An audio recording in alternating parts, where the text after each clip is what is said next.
El cielo sobre la hacienda de Arthur era un lienzo morado y agónico, presagiando una tormenta que parecía cargar el peso de décadas de silencio. A sus 52 años, Arthur era un hombre tallado por la soledad. Sus manos gruesas y agrietadas conocían solo el mango de la azada y el cuero de las riendas, pero desconocían el tacto de otra piel. Su propiedad, un pedazo de tierra olvidado en el interior de Brasil, reflejaba su alma. La cerca de alambre de espino cedía en puntos. El huerto exhibía ramas esqueléticas y la pintura de la casa se descascaraba como una piel reseca. Para la pequeña comunidad vecina, él era el extraño de la colina, una figura fantasmagórica que se movía entre el corral y el porche, atormentado por una antigua vergüenza, una promesa hecha a sí mismo en su juventud de nunca más permitirse sentir, para nunca más ser destrozado. El viento aullaba, trayendo consigo el olor a tierra mojada y la certeza de que algo, finalmente, estaba a punto de derrumbarse. Desde la ventana, polvorienta de la sala, Arthur observó el coche viejo derrapar y detenerse en el camino de barro, volviéndose inútil contra la furia que se desataba. Una mujer, frágil bajo el aguacero, descendió y corrió hacia su puerta, el único punto de luz en aquella inmensidad de oscuridad y abandono. El primer instinto de Arthur fue retroceder, apagar el candil y fundirse con las sombras, como siempre hacía. Sin embargo, el sonido de los golpes desesperados en la madera de la puerta resonó no solo en la casa, sino en un lugar dentro de él que creía muerto. Cada golpe era un ataque contra su armadura de aislamiento, un llamado a la decencia que no pudo ignorar. Al girar el picaporte de hierro, el chirrido del metal fue el sonido de su promesa rompiéndose. En el umbral, empapada y temblorosa, estaba Elena, trayendo consigo la tormenta externa para confrontar la que él guardaba por dentro. Aquel gesto, el simple acto de abrir la puerta, fue el inicio de su inevitable rendición. Si te gustan las historias sobre segundas oportunidades y el poder transformador de los encuentros, suscríbete al canal para seguir más como esta. Estoy escribiendo el bloque 2. El pasado de Arthur era un campo árido donde nada florecía. Recordaba con una claridad cortante la fiesta de la cosecha de sus 17 años, el aire vibrando con el sonido del acordeón y el olor a maíz asado. Reunió todo el coraje que poseía, un coraje pequeño y tembloroso, para invitar a la chica más bonita del pueblo a bailar. Ella se rió, un sonido cristalino y cruel que lo hizo añicos por dentro. «¿Contigo? Parece que tienes 2 pies izquierdos hechos de piedra», dijo ella, y la risa de sus amigos fue la tierra que enterró la juventud de Arthur. Aquella noche, bajo un cielo indiferente y estrellado, se hizo a sí mismo un juramento silencioso. Nunca más se expondría a la humillación, nunca más ofrecería su corazón para ser pisoteado. Construiría muros tan altos que ninguna emoción podría escalarlos, transformando su hacienda en una fortaleza contra el riesgo de sentir. Elena, a su vez, llevaba una tormenta interna que rivalizaba con la que rugía afuera. Tras aceptar la ropa seca de Arthur, un vestido de percal descolorido que perteneció a su madre, se sentó a la mesa, sus manos envolviendo una taza de café humeante. Sus ojos se perdían en la llama vacilante del candil, y las lágrimas que contenía finalmente brotaron, silenciosas y pesadas. Habló de su marido, Roberto, cuya risa llenaba cada habitación de la vida que había perdido. Su muerte no solo la había dejado viuda, la había dejado sin rumbo, como un barco a la deriva en un océano de recuerdos. Sacó de su bolso una cartera gastada, revelando la foto de un hombre sonriente. Aquel retrato era su único mapa, pero todos los destinos que señalaba pertenecían a un mundo que ya no existía. El silencio que se instaló entre ellos era diferente al silencio habitual de Arthur. No era vacío, sino denso, lleno de los dolores que ambos cargaban. La lluvia golpeaba implacable el techo de zinc y el viento silbaba por las rendijas de las ventanas, aislando la pequeña cocina del resto del mundo. En aquel santuario improvisado, a la luz parpadeante de un único candil, eran solo dos almas náufragas que habían encontrado un refugio improbable. Arthur, acostumbrado a comer sus comidas apresuradas de pie, sentía el peso de su presencia, una presencia que era al mismo tiempo una incomodidad y un bálsamo. No sabía qué decir, así que simplemente permaneció allí, compartiendo el peso de aquel silencio, un acto de comunión más profundo que cualquier palabra que pudiera formular en su mente oxidada por la falta de uso. El agotamiento físico y emocional finalmente venció a Elena. Su cabeza se inclinó hacia un lado y se quedó dormida allí mismo, en la silla de madera dura, el rostro marcado por la tristeza suavizado por el sueño. Arthur la observó por un largo momento, el corazón latiendo descompasado en su pecho. El impulso de cuidarla fue más fuerte que el miedo. Se levantó con movimientos rígidos y torpes y fue a la habitación, de donde regresó con una manta de lana gruesa con olor a naftalina. Con una vacilación que pareció durar una vida entera, la cubrió, sus manos callosas teniendo un cuidado infinito para no despertarla. Aquel gesto simple, casi olvidado, fue un acto de transgresión contra sus propias reglas. Al cubrir sus hombros, sintió como si estuviera, por primera vez en 30 años, protegiendo algo más que su propia soledad. A la mañana siguiente, la tormenta se había transformado en una lluvia fina y persistente. Con la calma, el recuerdo de Roberto se volvió más vívido en la voz de Elena. Mientras miraba por la ventana el destrozo en el jardín, suspiró. Roberto sabría qué hacer. Él siempre sabía. Arreglaría el coche en minutos, haría una broma sobre el lodo y todo volvería a la normalidad. Cada palabra, aunque dicha con la más pura nostalgia, era una pequeña daga que se clavaba en la vieja herida de 1900. Inadecuación de Arthur. Se sentía un impostor en su propia casa, un sustituto inferior para el fantasma de un hombre perfecto. La sombra de Roberto no era solo un recuerdo de Elena, era ahora el antagonista silencioso que se sentaba a la mesa con ellos, juzgando cada gesto rústico y cada palabra no dicha de Arthur. La realidad, sin embargo, exigía acción. Una gotera insistente comenzó a caer en medio de la cocina, formando un charco en el suelo de cemento pulido. Arthur, con su practicidad habitual, arrastró un balde viejo y ruidoso hasta el lugar. Fue Elena quien, con una mirada observadora, sugirió una solución mejor. Si atamos esa lona vieja del cobertizo a la viga, podemos dirigir el agua hacia la ventana, dijo ella. La idea era simple y eficaz. Trabajaron juntos, sus cuerpos moviéndose en una coreografía torpe y desconocida. Sus manos se rozaron cuando él le pasó un trozo de cuerda, un roce eléctrico y breve que hizo que ambos retrocedieran. En aquel pequeño arreglo no eran un hacendado y una extraña, sino dos compañeros luchando contra el mismo problema, un equipo forjado por la necesidad. Inquieta por la inercia, Elena decidió traer un poco de vida a aquel ambiente estancado. La cocina de Arthur era funcional, pero sin alma, cubierta por una fina capa de polvo y olvido.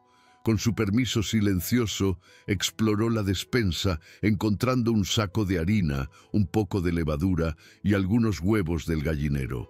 Pronto, sus manos ágiles amasaban la masa sobre la mesa de madera. El aroma a pan recién horneado en el horno de leña comenzó a esparcirse por la casa, un olor cálido y acogedor que parecía expulsar la humedad y la tristeza impregnadas en las paredes. Para Arthur, aquel olor era una resurrección. Era el olor de la infancia, de la presencia de su madre, de una época en que la casa aún era un hogar y no solo un refugio. Arthur se refugió en el porche, observando la lluvia fina caer sobre la tierra sedienta. El olor del pan lo alcanzaba allí, y con él un conflicto aterrador. Una parte de él, una parte que creía muerta, anhelaba aquella normalidad. La presencia de Elena, el suave sonido de sus movimientos en la cocina. Era una sed tan profunda como la de la tierra afuera. Pero su otra mitad, el centinela de su promesa, gritaba en alarma. Aquello era peligroso. La esperanza era una mala hierba que, si se dejaba crecer, crearía raíces tan fuertes que la inevitable partida de Elena lo arrancaría del suelo, dejándolo aún más devastado que antes. Para huir de esa sensación, se volcó al trabajo, reparando una cerca con una furia que no provenía de la fuerza, sino del miedo. Cuando la lluvia finalmente dio una tregua, transformando el camino en un río de lodo intransitable, el mundo exterior los encontró. El señor Antenor, el vecino más cercano, apareció en la entrada, el rostro arrugado por la curiosidad y la desconfianza. Su mirada pasó de Arthur a Elena, de pie en la puerta, y una pregunta silenciosa se formó en sus ojos. ¿Está todo bien por aquí, Arthur? ¿La tormenta hizo mucho daño? Preguntó, pero su voz llevaba un subtexto de juicio. Su presencia rompió la cúpula que la tormenta había creado alrededor de la hacienda. Arthur sintió el peso de la mirada de la comunidad, la certeza de que su vida solitaria estaba siendo invadida y que el frágil vínculo que él y Elena comenzaban a crear sería malinterpretado y condenado. Para escapar de la atmósfera pesada dejada por la visita, Arthur tomó un impulso. «Ven, quiero mostrarte una cosa», dijo, la voz ronca por el desuso. La guió hasta la parte trasera de la casa, a un pequeño jardín abandonado, sofocado por la maleza. En el centro había un rosal, sus ramas negras y retorcidas como los dedos de una bruja. «Era de mi madre», explicó, con la mirada fija en la planta muerta. «Lo plantó cuando yo nací.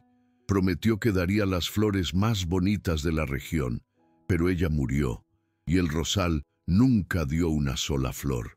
En aquella confesión no hablaba solo de una planta, de sí mismo, hablaba de su propia vida estéril, de una promesa de belleza que nunca se cumplió. Era la primera vez que ofrecía a alguien una ventana a su alma desolada. Elena escuchó la historia del rosal y comprendió. Ella veía lo que los otros no veían.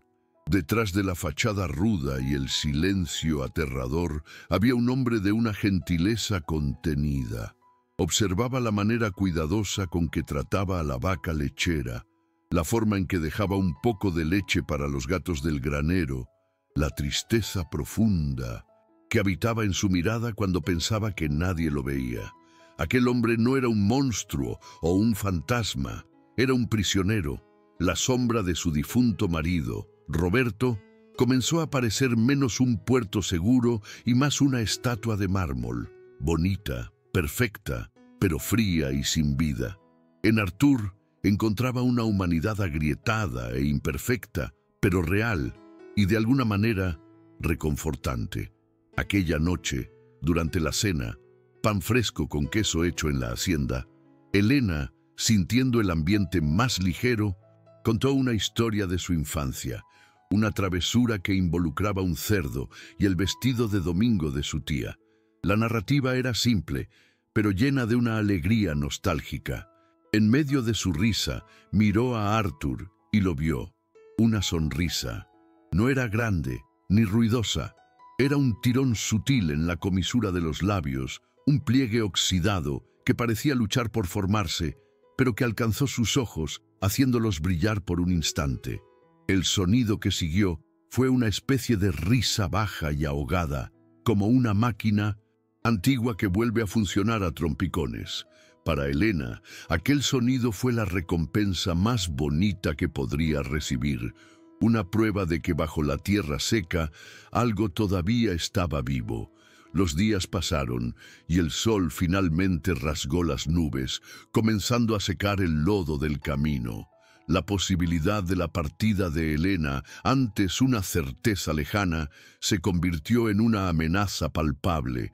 Con cada charco que se evaporaba, el pánico de Arthur crecía. La idea de volver al silencio, a la rutina vacía, ahora era insoportable. La casa, que durante tantos años había sido su refugio seguro, de repente parecía una tumba esperando para recibirlo de vuelta. Se sorprendía a sí mismo creando excusas para que ella se quedara. La reparación de una cerca, la cosecha de las pocas naranjas que sobrevivieron a la lluvia. Quería pedirle que se quedara, pero las palabras eran piedras en su garganta.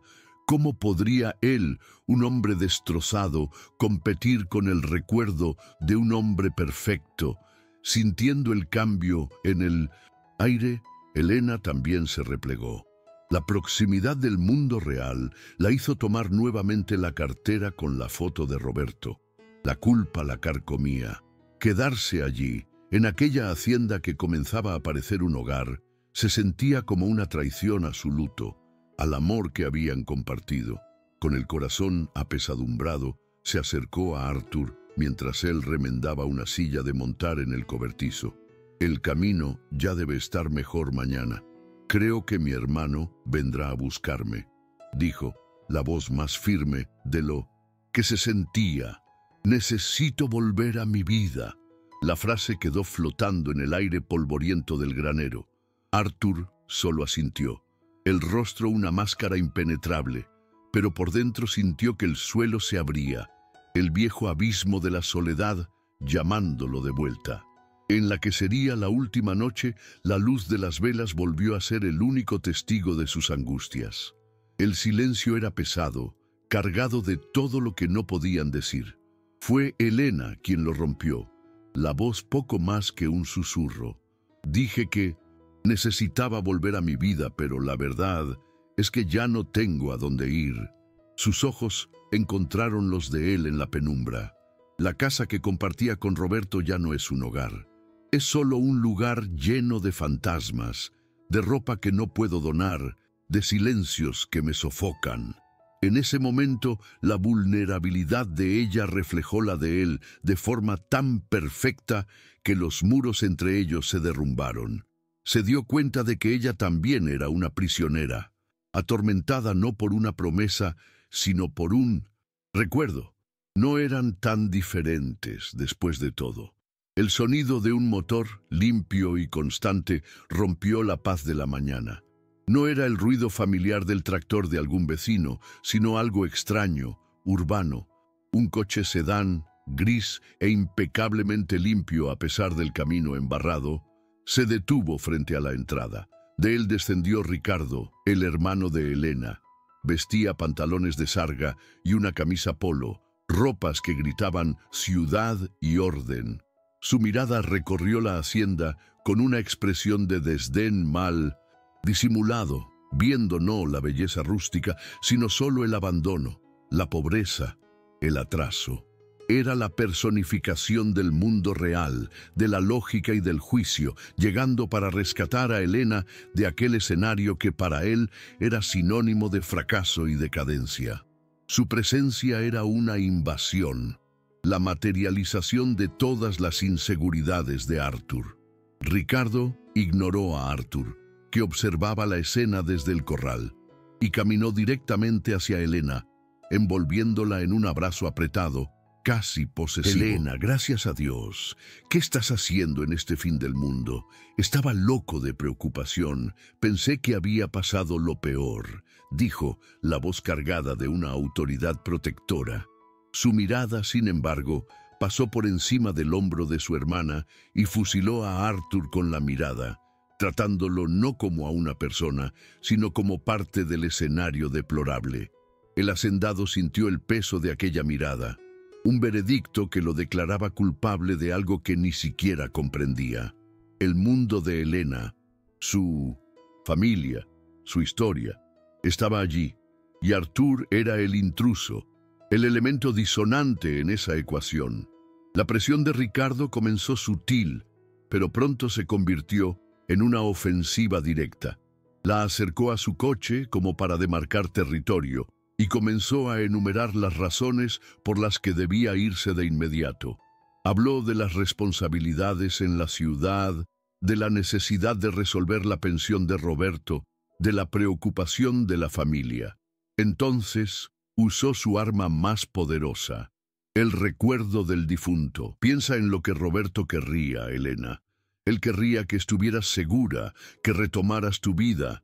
Necesitas honrar su memoria y no quedarte escondida aquí. Cada palabra era un ladrillo siendo recolocado en el muro de Artur, que lo oía todo, fingiendo ajustar una hebilla de cuero, sintiéndose disminuir a cada segundo. Para Artur, las palabras de Ricardo fueron el eco de aquella risa en la fiesta de la cosecha, la confirmación de su inadecuación. Él era solo un hacendado rudo, viviendo en un fin del mundo, un hombre destrozado intentando calentarse en las cenizas de la vida de otra persona.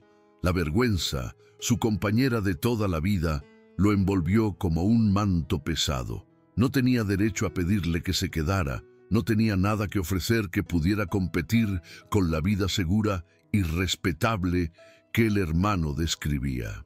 Con los hombros encorvados por la derrota, se dio la vuelta, le dio la espalda a la escena y entró en la casa, cerrando la puerta con una suavidad que contradecía la tormenta en su pecho.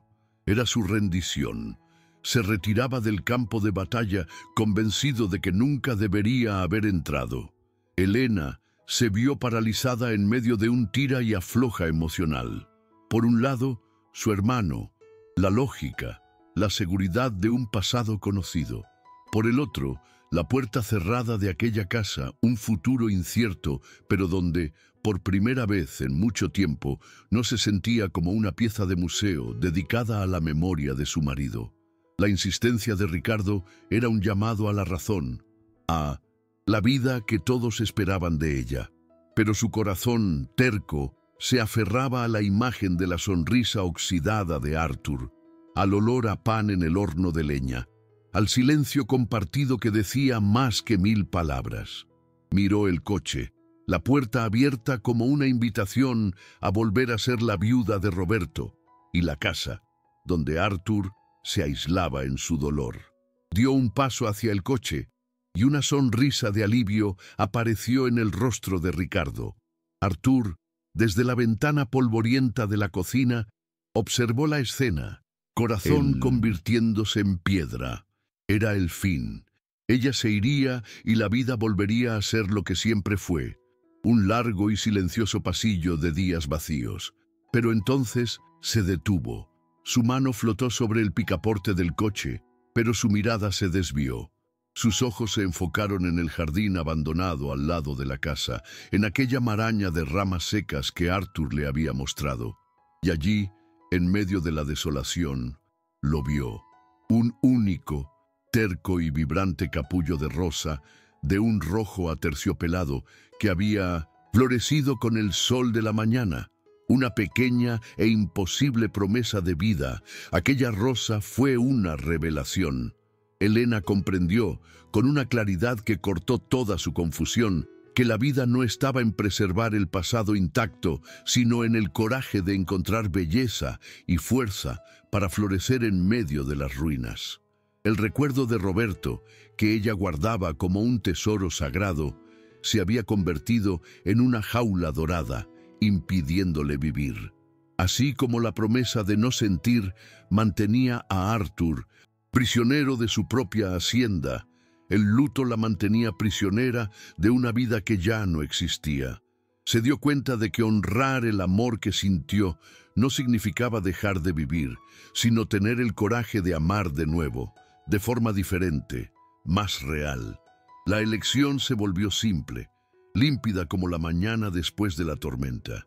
Con una nueva determinación en la mirada, se dio la vuelta y caminó de regreso, pasando junto a su hermano atónito. No se detuvo a discutir. Simplemente se paró frente a la puerta cerrada de la casa y llamó, la voz clara y firme cortando el aire de la mañana. «Artur».